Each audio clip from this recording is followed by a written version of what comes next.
Morning, everybody. How is it going? Just another installment. I was I was talking with several of my friends and collaborators yesterday, and one thing kind of became really central to talking about execution on joint collaboration, and that was this concept of friction.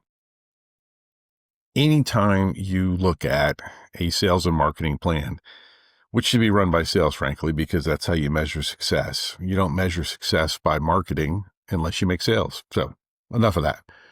Here's the deal. When you look at a sales and marketing process, friction is really important. It's expressed in a lot of ways, but I would argue that friction is one of the massive influencing metrics on cost of goods sold, meaning especially when you're in professional services, this is an area that we sometimes aren't as precise as we need to be with. We are not as diligent in managing the sales process because there's a lot of soft cost. One of the biggest soft costs is friction. So I'll give you an example. I'm pretty experienced with financial services professionals, specifically those that are driving enterprise value, that are serious about um, running a really great business and being a financial advisor.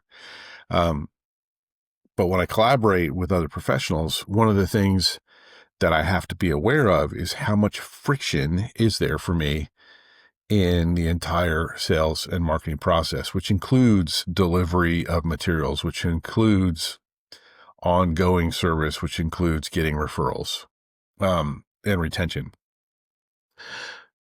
When you're the absolute expert, one of the things I want you to think about when you're looking at referrals, and this is the only way you can effectively scale, is how much extra effort do you need to apply when collaborating with people that aren't experts at a particular niche? By the way, I am in no way saying that you shouldn't collaborate with other people that aren't experts in a niche. I'm saying that you need to be aware of how much friction there's going to be working with them. Are they possessed of a keen awareness of your expertise? And are they going to kind of subvert their ego and subvert their expertise to allow the collaborative process to be very, very efficient? Or are you going to be continually having to train them and continually having to divert them from things that aren't productive? I've been very, very, very blessed to have great collaborators. But even great collaborators, if they don't have expertise in a niche, you got to figure that cost in when you're looking at collaborating. I have a friend I'm going to be spending some time with. I have several friends I'm going to be spending some time with next week down in Charleston at the Growth Drive Summit. And one of them is a stone cold expert in serious types of insurance, life insurance products. It works a lot with high-end financial advisors.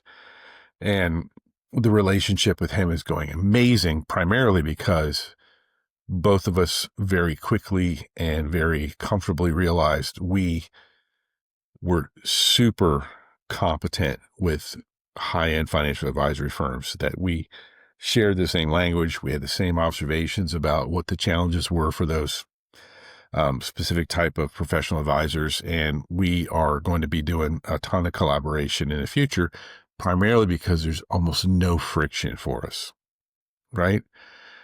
We have different expertises, but the same niche and the same levels of experience.